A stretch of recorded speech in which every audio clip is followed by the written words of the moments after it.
up? I'm Paul Walter Hauser, and I play Ed Hocken Jr., I suppose, in this beautiful reboot of the Naked Gun series.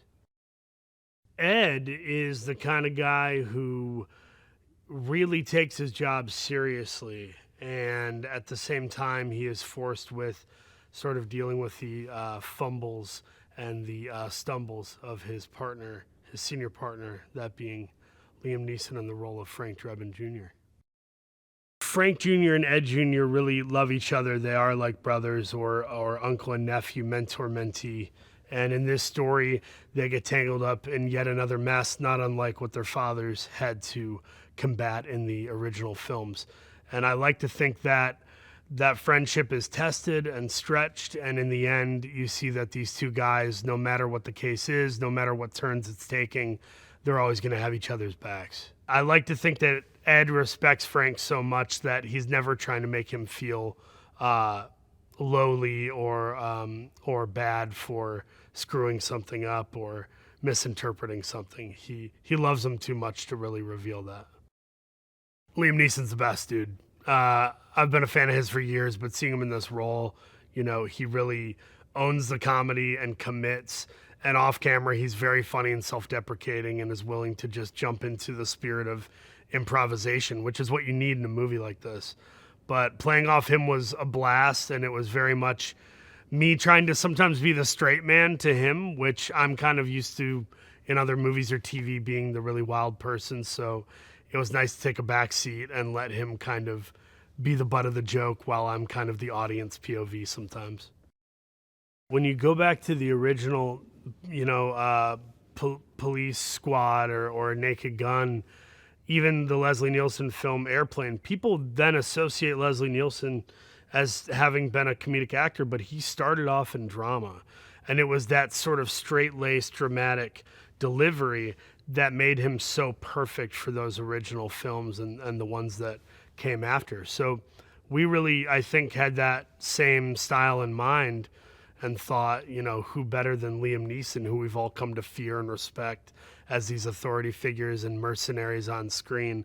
But he also has a fatherly, endearing quality to him. So I really think Liam ended up being the perfect person to take over the threads and absurdities of Frank Drebin.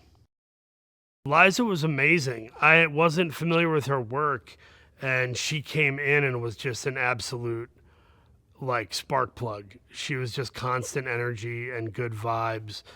And then I found out she has like 100 million followers on Instagram or something, and she's a very accomplished creative, very much a DIY spirit, and she brought a really good energy to the set. And I remember when she was leaving, we didn't want her to because she was so much fun.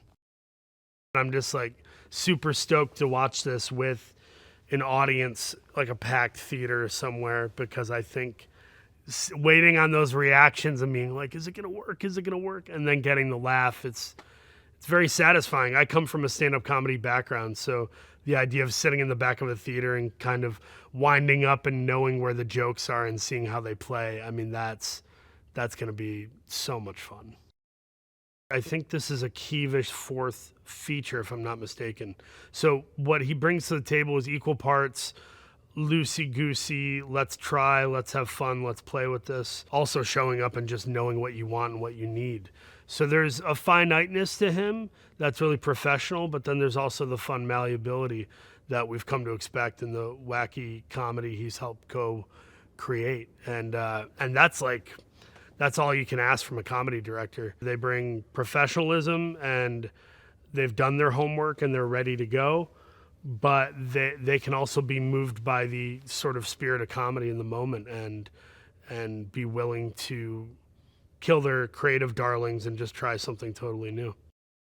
We all know this crime genre where cops are taking themselves seriously and crying in the rain and firing their gun in the air at a gravesite. Like, there's that sort of melodramatic steroidal intensity that we're obviously doing a send-up of and having fun with. And, you know, I think we're due for one of these movies. Naked Gun is something we need right now. We need to laugh. We need to laugh at something that's trying to take itself too seriously and is being overly intense. And we need more Liam Neeson. That's just my take on the matter. I think there are certain genres that beg to be seen in a packed theater opening weekend. Horror films are great in person with a full theater, and comedies are amazing. There is something chemically necessary that happens to your body and your brain when you sit in a room full of strangers and have a laugh. It happens at stand-up shows, and it happens when you're in a movie theater watching a Naked Gun movie. So I really hope people treat themselves and just unplug from the crazy world and come into our crazy world of Frank Drebin for just 2 hours. I think you're really going to be pleased with the outcome. Hi, Daddy. It's me, Frank Jr. Love you. Hey, Dad. Boy, do I miss you.